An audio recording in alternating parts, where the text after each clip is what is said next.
Hello guys, আমি আজকে আপনাদের ঘুরিয়ে দেখাবো বারাণসীর গঙ্গা নদীর ধারের যে বিভিন্ন ঘাটগুলি রয়েছে সেই ঘাটগুলি। নৌকা করে আমরা ঘাটগুলি ঘুরে দেখব এবং এরপরে আমরা নৌকায় বসে গঙ্গা আরতি দেখব, যেটা বিশ্ববিখ্যাত বারাণসীর গঙ্গা আরতি। তাই আমরা দশাশ্বমেধ ঘাট রোড ধরে পৌঁছে গেলাম একদম দশাশ্বমেধ ঘাটে। এই বারাণসী হচ্ছে 51 সতীপীঠের অন্যতম একটি সতীপীঠ। এই বারাণসীর প্রধান ঘাটগুলির মধ্যে অন্যতম হচ্ছে দশাশ্বমেধ ঘাট। প্রজাপতি ব্রহ্মা যজ্ঞ করার সময় এখানে 10টি ঘোড়াকে বলিদান করে, সেই কারণে এই ঘাটের নাম হয় দশাশ্বমেধ ঘাট। এখানে প্রচুর নৌকা রয়েছে। এখান থেকে এখন আমরা নৌকা ভাড়া করে এই গঙ্গা নদীর তীরে যে বিভিন্ন ঘাটগুলো রয়েছে সেই ঘাটগুলো সব আমরা ঘুরে দেখব।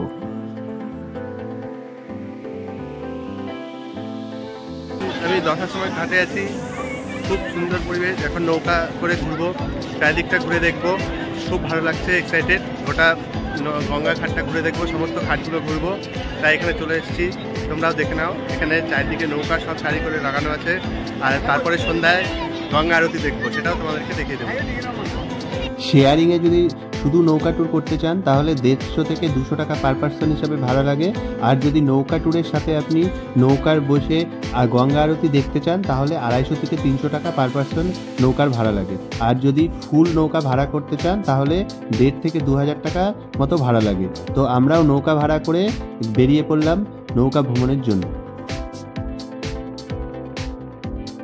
আমরা নৌকা ট্যুরে বেরিয়ে পড়লাম। সত্যি খুবই সুন্দর অনুভূতি, খুবই ভালো লাগবে। নৌকার মাঝি সমস্ত ঘাটগুলো দেখিয়ে আপনাকে সামনের দিকে নিয়ে যাবে এবং প্রত্যেকটা ঘাটের যে ইতিহাস রয়েছে সেগুলো আপনাকে বলে দেবে। তো খুবই ভালো লাগবে সত্যি। আমরা একটার পর একটা ঘাট দেখতে দেখতে সামনের দিকে এগিয়ে চললাম।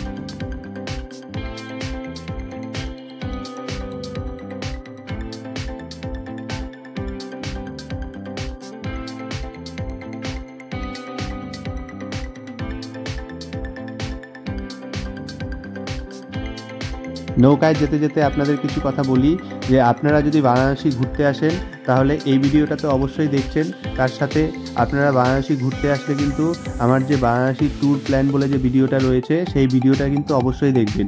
এই ভিডিও ডেসক্রিপশনে লিঙ্ক রয়েছে, সেখান থেকে বারাণসী ট্যুর প্ল্যানের ডিটেলস ভিডিও রয়েছে।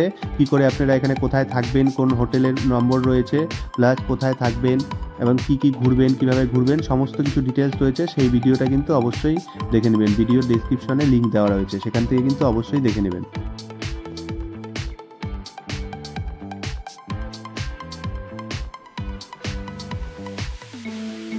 আমরা দশাশ্বমেধ ঘাট দেখে সামনের দিকে এগিয়ে চললাম। এরপরে আমরা দেখে নিলাম অহল্যাবাই ঘাট এবং তারপরে আমরা দেখে নিলাম মুন্সি ঘাট, দ্বারভাঙ্গা ঘাট, ওঙ্কার ঘাট, রাজা ঘাট, মানসিং ঘাট, রানামহল ঘাট, বিভিন্ন যে ঘাট রয়েছে সমস্ত ঘাটগুলি আমরা উল্লেখযোগ্য ঘাটগুলি আমরা পরপর করে দেখে নিলাম।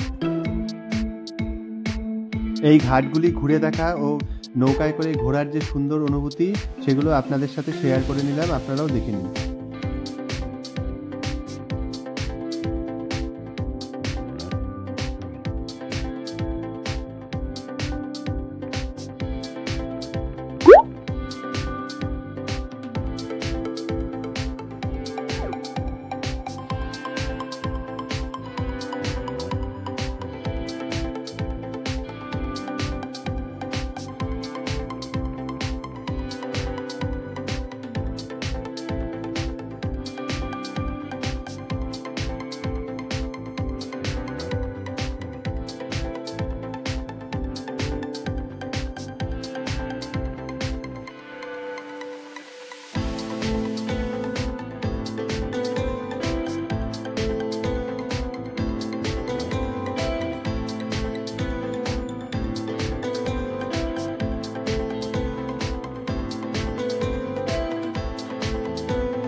সমস্ত উল্লেখযোগ্য ঘাটগুলি ঘুরে দেখার পর সবশেষে ঘুরে দেখলাম রাজা হরিশ্চন্দ্র ঘাট।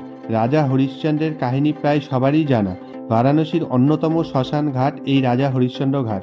এই ঘাট দেখার পর নৌকার মুখ পুরো বিপরীত দিকে ঘুরে গেল, আর আমরা এখান থেকে আবার ফেরত গেলাম দশাসমেত ঘাটের দিকে, এবং দশাসমেত ঘাটে আমাদের নৌকা না দাঁড়িয়ে চলে গেল মণিকর্ণিকা ঘাটে, এবং আমরা মণিকর্ণিকা ঘাটে পৌঁছে গেলাম।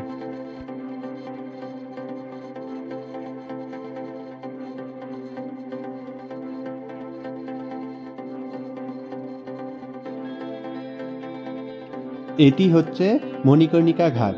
এখানে সব সময় শবদাহের কাজ চলে। বলা হয় এখানে শবদাহ করলে মোক্ষপ্রাপ্তি ঘটে।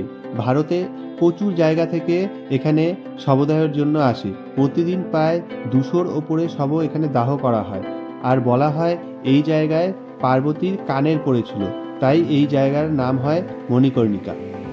এই মণিকর্ণিকা ঘাট ঘুরে দেখার পরেই এই মণিকর্ণিকা ঘাটের পাশেই রয়েছে নতুন যে বারাণসী করিডোর রয়েছে, নতুন করিডোর হয়েছে উদ্বোধন, সেই করিডোর। তো এই 1 নম্বর গেট দিয়ে কাশী বিশ্বনাথ মন্দিরে প্রবেশ করার যে করিডোর রয়েছে এই মণিকর্ণিকা ঘাটের পাশেই রয়েছে। আমরা দূর থেকে সেই করিডোরের রাতের খুব সুন্দর দৃশ্য দেখে নিলাম।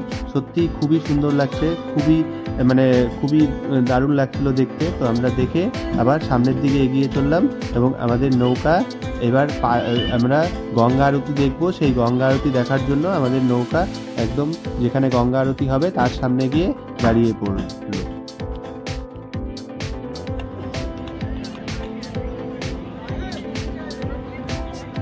আমরা 6টা নাগাদ এখানে চলে এসেছিলাম গঙ্গা আরতির জন্য। তো প্রচুর নৌকা এখানে সমস্ত লাইন দিয়ে দাঁড়িয়ে পড়েছে। তো 6টা নাগাদ প্রায় ভিড় হয়ে গিয়েছিল। তো 6:30 নাগাদ এখানে গঙ্গা আরতি শুরু হবে, তাই আমরা এখানে আশেপাশের পরিবেশটা খুব ভালো করে ঘুরে দেখলাম। এখানে বসে সত্যি একটা আলাদাই অনুভূতি হচ্ছিল। আশেপাশে প্রচুর নৌকা রয়েছে, বিভিন্ন সমস্ত লোক চারিদিকে বসে রয়েছে, এবং ঘাটে উপরেও প্রচুর লোক বসে আছে আমরা দেখতে পাচ্ছিলাম দূর থেকে। তো এখানে হচ্ছে গরমকালে 7টার সময় গঙ্গা আরতি শুরু হয়, এবং ঠান্ডাকালে শীতের দিনে 6:30টার সময় গঙ্গা আরতি শুরু হয়। 6:30 নাগাদ গঙ্গা আরতি শুরু হলো। সত্যি এক অসম্ভব সুন্দর মুহূর্ত, খুবই সুন্দর, খুবই ভালো লাগবে, সারা জীবন মনে থাকবে। তো আমরা খুবই ভালো করে এই গঙ্গা আরতি উপভোগ করলাম, এবং সাথে আপনাদেরকেও দেখিয়ে দিলাম। পুরো গঙ্গা আরতি ভিডিওটি রয়েছে, আপনারা মন দিয়ে দেখুন। সত্যি ভালো লাগবে এই গঙ্গা আরতি, সত্যি খুবই ভালো। তবে বলবো যে আপনারা এখানে আসলে একদিন এই নৌকায় বসে গঙ্গা আরতি দেখবেন, আর একদিন হচ্ছে আপনারা গঙ্গা আরতি দেখবেন ঘাটে বসে। দুটারই সত্যি আলাদাই অনুভূতি, খুবই ভালো লাগবে। তো আপনারাও গঙ্গা আরতিটা খুব ভালো করে দেখুন।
গঙ্গা আরতি শেষ হয়ে আসলো। গঙ্গা আরতি শেষ হওয়ার পরে আমাদের নৌকা আবার এখান থেকে বেরিয়ে এই দশাশ্বমেধ ঘাটে যেখান থেকে আমরা উঠেছিলাম সেই উদ্দেশ্যে রওনা দিল এবং কিছুক্ষণের মধ্যেই আমরা দশাশ্বমেধ ঘাটে নেমে পড়লাম নৌকা থেকে।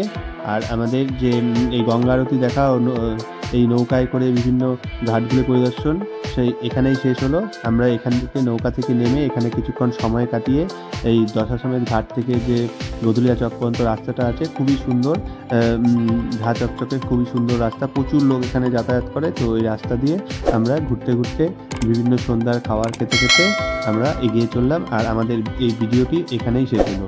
আপনারা জানাবেন যে ভিডিওটি কেমন লাগলো, আর গঙ্গা আরতি দেখে নৌকা ট্যুর করে বিভিন্ন ঘাটগুলি দেখে কেমন লাগলো অবশ্যই জানাবেন। আর যদি আপনারা বারাণসী যেতে চান তাহলে ভিডিও ডেসক্রিপশনে লিঙ্ক রয়েছে বারাণসী ট্যুর প্ল্যান বলে, সেই ভিডিওটি কিন্তু অবশ্যই দেখে নেবেন। ট্যুর প্ল্যান করতে আপনার আশা করি সুবিধা হবে। চলুন তাহলে নতুন কোনো ভিডিও নিয়ে আবার খুব তাড়াতাড়ি দেখা হচ্ছে। ততক্ষণ আপনারা ভালো থাকবেন, সুস্থ থাকবেন।